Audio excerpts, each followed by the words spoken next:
مگر اس کی ابتدا اسلام نے کی۔ اچھا سر، اس میں ایک اور بات بڑی کام، وہی میں ذرا سا اب چونکہ وقت کم ہو گیا ذرا سا پریسائزلی کہ آپ یہ دیکھیں ویسٹ کی آپ نے مثال دی، وہاں پر باقاعدہ ریمپس بنے ہوئے ہوتے ہیں الگ سے، جتنے ڈسیبل پرسنز ہیں ان کے لیے ریمپس بنے ہوئے ہوتے ہیں، وہ ایئرپورٹ، شاپنگ مالز، ان کے جو سینیگاگز ہیں، ان کے چرچز ہیں، ہر جگہ پہ آپ کو نظر آئیں گے۔ ہمارے مساجد تک میں، جو آپ نے مسجد کی مثال دی، مساجد تک میں جو ہے وہ ان کے لیے ایک الگ ریمپ نہیں بنا ہوا ہوتا کہ وہ آ کے باقاعدہ جو ہے وہ نماز ادا کر کے چلے جائیں، تو ایسا لگتا ہے کہ ابھی تک ہم نے ایکسیپٹیبلٹی ہمارے اندر وہ آئی نہیں، جبکہ 10% کے قریب تقریباً ڈسیبلز ہیں جو مختلف حوالوں سے ڈسیبل ہیں، ظاہر ہے۔ بس میں اس کو یوں عرض کروں گا کہ ایک ہے اسلام اور ایک ہیں آج کے مسلمان۔ ٹھیک ہے، اسلام کی تعلیمات میں سب کچھ پوری پرفیکشن کے ساتھ موجود ہے، لیکن آج کے مسلمان اس کے اوپر عمل پیرا نہیں ہو رہے۔ اسی طرح اگر ایک نان مسلم کی مثال دیں، یہودی کی، تو وہ ایک نان مسلم تھا تو وہ دروازے پر جا کر لوگوں سے کچھ مانگتا تھا، حضرت عمر بن خطاب کا آمنا سامنا ہو گیا، وہ بھی نابینا تھا، تو وہ بھی نابینا تھا، تو آپ نے فرمایا کس شے نے تمہیں یہ مجبور کیا کہ تم سوال کرو؟ تو اس نے کہا ایک تو بڑھاپا ہے، دوسرا جزیہ دینا پڑتا ہے، اور آمدنی نہیں، تو میں کیا کروں؟ حضرت عمر بن خطاب رضی اللہ تعالیٰ عنہ نے ان کے لیے اسپیشل ماہانہ انکم کا انتظام فرمایا، حکم جاری دیا اور ان کا جزیہ کم کر دیا، اور پھر آپ نے عمومی حکم جاری فرمایا کہ وہ تمام نان مسلم لوگ جو ریاست کو جزیہ دینے کے پابند تھے مگر اب ان کا سورس آف انکم نہیں رہا، فرمایا کہ ہم ان کی جوانیوں سے فائدہ اٹھاتے رہے، اب بڑھاپے میں ان کو ریوارڈ دیں گے، ریلیف دیں گے۔ اور ایک اور چیز بڑی خاص حضرت عمر فاروق رضی اللہ تعالیٰ عنہ نے کی، وہ یہ کی کہ بیت المال میں ایسے تمام خصوصی افراد کے لیے خصوصی حصہ تھا جو ان کے گھروں تک پہنچتا تھا بیت المال سے۔ اچھا، اس میں علامہ صاحب ایک بات خاص طور پہ خصوصی افراد کی، اب ظاہر دیکھیں بالکل یہ ریلیٹ ہو گئی بات۔ ایک دور وہ ہے کہ جہاں پر خصوصی افراد کا جو معاشی استحکام ہے اس کا بھی خیال کیا جا رہا ہے، ان کے معاشرتی اسٹیٹس کو بھی جو برقرار رکھا جا رہا ہے، ان کی مذہبی ضروریات کو بھی پورا کیا جا رہا ہے جو معاملات ہیں، اور پھر سیاسی حقوق بھی ان کو دیے جا رہے ہیں کہ اگر وہ مثال کے طور پر سیاسی موو میں کہیں انوالو اگر نہیں بھی ہیں تو ان کی نمائندگی کو باقاعدہ پیدا کیا جاتا ہے یا ظاہر کیا جاتا ہے۔ اچھا، خصوصی افراد کے معاشی، معاشرتی، مذہبی اور سیاسی حقوق آج کے دور میں افسوس ہوتا ہے کہ وہ آج بھی کھڑے ہو کے احتجاج کرتے ہیں، ڈیمانڈز کرتے ہیں، پیپرز میں تو ہمارے پاس سب موجود ہے کہ صاحب یہ ان کے لیے حقوق ہیں، امپلیمنٹیشنز اس کی موجود نہیں ہے۔ مفتی صاحب نے ایک جملہ کہا، میں اسی سے ہی استفادہ کرتے ہوئے اپنی بات کا آغاز کروں کہ ایک ہے اسلام کی تعلیمات اور دوسری طرف ہے آج کے مسلمان۔ اسلام کی تعلیمات تو کیٹیگوریکل اتنے احکامات عطا کرتی ہیں، اور جیسا کہ آپ نے کہا کہ پیپرز میں تمام چیزیں موجود ہیں اور کتاب ہدایت میں ساری چیزیں موجود ہیں، لیکن جو فقدان ہے وہ امپلیمنٹیشن کا ہے۔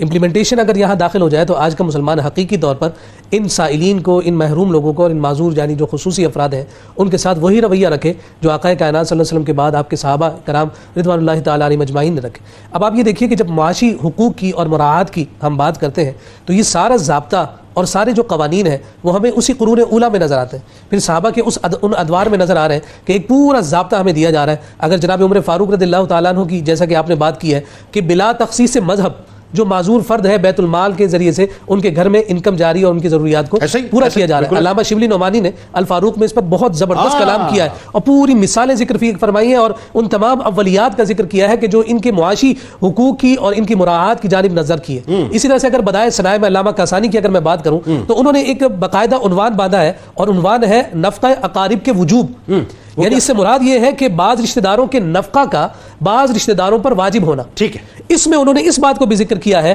کہ خاندان کے کچھ مفلس رشتہ دار اپاہج و لاچار ہو یا معذور مفلوج ہو، مجنوں ہو یا اندھے پن کا شکار ہو، دست و پا بریدہ ہو یا شل زدہ ہو، تو فرمایا کہ ان کا نفقہ معہود ترتیب فقہی کے اعتبار سے دیگر جو سالم الاعضاء افراد ہیں ان پر واجب ہو جاتا ہے۔ یعنی اس کا مطلب یہ جو اقربا ہیں ان پہ واجب ہے کہ وہ خیال رکھیں۔ یعنی آپ یہ دیکھیے کہ اس کے وجوب کی جانب تک ہمارے فقہاء نے اشارہ فرمایا کہ خاندان اور رشتہ داروں میں اس معاشی ضروریات کو پورا کرنے کے لیے ساری ضروریات خاندان سے پوری ہو جانی چاہیے، یعنی ترس کھا کے نہیں دینا، اپنے اوپر واجب سمجھ کے، اپنے اوپر واجب سمجھ کر کرنا ہے۔ ہم اگر گورنمنٹ کو دیکھتے رہیں، اسٹیٹ کو دیکھتے رہیں، ذمہ داران کو دیکھتے رہیں، یہ ذمہ داری گھر کے افراد کی بھی تو بنتی ہے، رشتہ داروں کی بھی تو بنتی ہے۔ آپ اپنی ضرورت تو اپنی ذمہ داری تو پوری کریں، پھر اس کے بعد اسٹیٹ بھی آپ کے سامنے نظر آئے گی کہ ان کی بھی جو ضروریات ہے، لیکن ابتدا جو ہے اس اصلاحات کی گھر سے ہونی چاہیے۔ پھر اس کے بعد ذرا آپ دیکھیے کہ ہم جب معاشرتی اعتبار سے جب ان کی بات کرتے ہیں اور ان کے حقوق اور مراعات کی بات کرتے ہیں تو پہلے بھی یہ بات ذکر ہو چکی کہ نبی رحمت صلی اللہ علیہ وسلم کا دور ہے، آقا کائنات صلی اللہ علیہ وسلم کی مجلس میں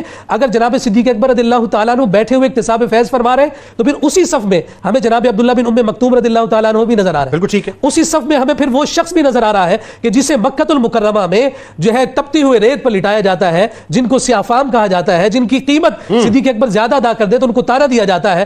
بلال حبشی رضی اللہ تعالیٰ عنہ کے معاشرتی حقوق کا پاس اتنا زیادہ رکھا ہے کہ ان کی دلجوئی کے لیے حضور علیہ السلام فرما رہے ہیں کہ تمہارا ایسا کون سا عمل ہے کہ میں دیکھتا ہوں کہ تمہارے قدموں کی آہٹ میں خود سے آگے جنت میں سن رہا ہوں۔ تو آپ مجھے ذرا یہ بتائیے کہ جب کعبۃ اللہ پر جب جناب بلال حبشی چڑھ کر اذان دے رہے ہوں گے تو ان کی تمام محرومیاں ختم کیوں نہ ہو جائیں. مذہبی حقوق اور ان کی مراعات کی اگر ہم بات کریں تو آپ یہ دیکھیں کہ سب سے پہلے تو جو بہت ساری عبادات ایسی ہیں کہ جن میں ہمیں جسمانی طور پر مشقت کرنی پڑتی ہے، لیکن جو جسمانی معذور ہے اسے رعایت دے دی گئی، اسے استثناء دے دیا گیا. اگر کوئی شخص مالدار ہے، مثال کے طور پر کوئی مالدار ہے مگر اپاہج ہے، کمزور ہے، لاغر ہے، تو اس کے لیے لیکن مالدار ہونے کی وجہ سے حج اس پر قائم ہو گئی، فرمایا حج بدل کر لو، وہ رعایت ریلیف دے دیا. اسی طرح سے دیکھیے کہ روزہ ہے، کمزور ہے، روزہ نہیں رکھ سکتا، فدیہ دے دو، تمہاری عبادت مکمل ہو گئی. بصارت سے محرومی ہے، لنگڑے پن کی وجہ سے اگر چلنے پھرنے سے معذور ہے تو انہی دونوں عذر کو لازمی قرار دے کر بہت سارے اصحاب ایسے ہیں جمعہ وغیرہ پھر ان کو یہ ساری چیزیں جو ہے یہ مراعات مل جاتی ہیں. سیاسی طور پر اور حربی حقوق اور مراعات کی جب ہم بات کرتے ہیں تو جیسا کہ آپ نے ذکر کیا کہ جناب وہ سارے کے سارے آواز اٹھانے کے لیے ہر جگہ پر ان کی نمائندگی موجود ہے. اگر معذور افراد حضور کے دور میں موجود ہیں تو ان کی ضروریات کو ڈسکس کرنے کے لیے ان کے نمائندے حضور کی مجلس اور شورا میں موجود ہیں. اور اسی کی آج حاجت ہے کہ کمزور کو بتانا نہ پڑے کہ معذور اور میری ضرورت کو پورا کیا جائے، بلکہ خود ان تک رسائی پہنچانا ہی یہ ذمہ داری ہے ہر فرد واحد کی اور ساتھ ساتھ اسٹیٹ. یہاں پہ ایک بات آ گئی، اب وہ بات بڑی امپورٹنٹ ہے علامہ صاحب، اور یہ میرا خیال ہے اس پروگرام کا کرکس ہوگا.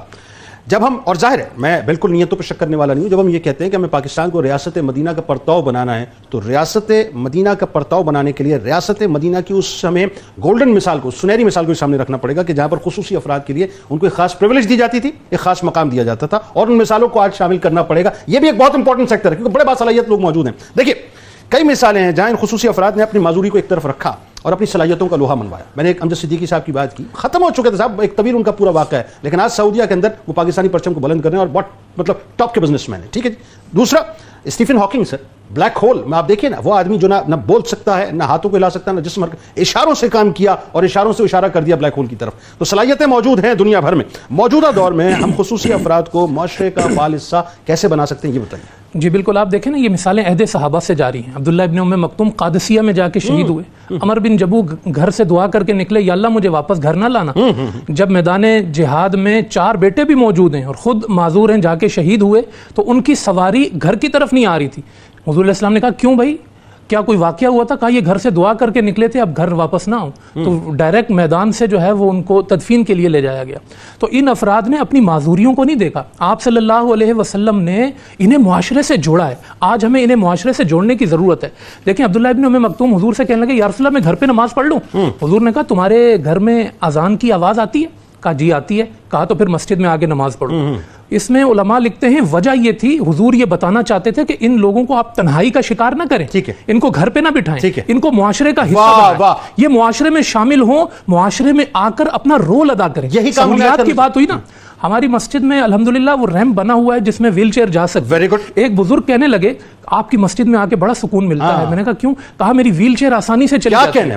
یہ معاشرے میں ہمیں خود سہولیات دینی پڑیں گی. ہم لوگوں کو دھوکہ نہ دیں کہ بھائی یہ دیکھ نہیں سکتا تو فائدہ اٹھا لوں، چل نہیں سکتا تو فائدہ. حضور نے فرمایا جس نے اندھے کو غلط راستہ بتایا اس پر خدا کی لعنت. اللہ. آپ ان کی معذوریوں سے فائدہ نہیں اٹھا سکتے. آپ نے یہ کوشش کرنی ہے کہ آپ ان کو گھر میں، ان کو معاشرے میں آپ کیسے جو ہے وہ جوڑ سکتے ہیں. اچھا نوجوانوں میں خاص طور پہ جو خصوصی افراد ہیں بڑا پوٹینشل ہے، بچے بچیوں میں، اس پوٹینشل کو کیسے یوٹیلائز کریں، اور ہر شعبے میں موجود ہے ہمارے. جی ان کے آپ دیکھیں کہ ان کے جو معاملات، ان کی جو صلاحیتیں ہیں نا، ان پر ان کی حوصلہ افزائی اور پھر ان کی تحقیر نہ کریں. آپ ان کو مجلس میں وہ مقام دیں کہ جہاں وہ اپنی محرومی کو محسوس نہ کریں. صحابہ کرام جب میدان جہاد پہ نکلتے تھے نا تو اپنے گھر کی چابیاں خصوصی افراد کو دے کے جاتے تھے. کہتے تھے تم ہمارے گھروں کے مالک ہو، تمہیں کچھ کھانا ہو کچھ پینا ہو ہمارے گھر میں آ جاؤ. وہی جو قرآن نے کہا نا کہ انت کلوا من بیوتکم او بیوت آبائکم، قرآن نے کہا ان کو اپنے گھر تک رسائی دو، ان کو ان کی ضروریات کو خود پورا کرو. تو جب آپ ان کی احساس محرومی کو ختم کریں گے، آپ ان کو یہ محسوس کرائیں گے کہ تم صرف اپنی صلاحیت پہ فوکس کرو، اپنی معذوری پر نہ جاؤ، تو وہ معاشرے میں وہ کردار، آپ نے جیسے مثال دی کہ ایک شخص نہ دیکھ سکتا ہے نہ بول سکتا ہے اور دنیا اس کو کہتی ہے کہ یہ دنیا کا سب سے بڑا سائنسدان ہے اسٹیفن ہاکنگ. کیسے ہو گیا کہ جو نہ دیکھ سکے نہ بول سکے؟ یہ خدا کا ایک اظہار ہے زمانے میں کہ جو آپ دیکھ تو سکتا ہے، حرکت نہیں کر سکتا. حرکت نہیں کر سکتا. جی آپ اس شخص کے بارے میں دیکھیں کہ یہ خدا کا اظہار ہے کہ تم ان کو محتاج نہ سمجھو, خدا چاہے تو ویل چیئر پہ بیٹھے ہوئے شخص سے بھی وہ کام لے سکتا ہے جو زمانے میں چلنے پھرنے والے نہیں کر سکتے. تو کسی کی صلاحیتوں کو ڈی مورلائز کرنا یا ان کو ڈی ویلیو کرنا, یہ آج ہمیں معاشرے سے ختم کرنا ہوگا. ان کی تحقیر, ان کا رشتہ آ جائے, کوئی ایسے معاملات ہمارے معاشرے کے, ہم ان کو عملی طور پر عضو معطل بناتے ہیں معاشرے کا کہ نہیں بھئی یہ ایسا ہے, یہ تو نہیں چل سکے گا, یہ تو ہے. جب خلفائے راشدین بندے پرووائڈ کرتے ہیں کہ ہم آپ کو پورا ایک شخص دے رہے ہیں, وہ آپ کو لے کر آئے گا مسجد میں, وہ آپ کو آفس لے کر جائے گا, یہ جب عہد آج سے 1400 سال پہلے کے معاشرے, اور آج اگر معذور افراد لائنوں میں لگے ہوئے ہیں, کوئی پوچھنے والا نہیں ہے, تو کہاں وہ مثالیں اور کہاں آج کا معاشرہ. بالکل ٹھیک. بہت شکریہ آپ تینوں احباب کا تشریف لائے. آئی ہوپ جو ہمارے خصوصی افراد اس وقت ہمیں بچے اور بچیاں دیکھ رہے ہیں ان کی دل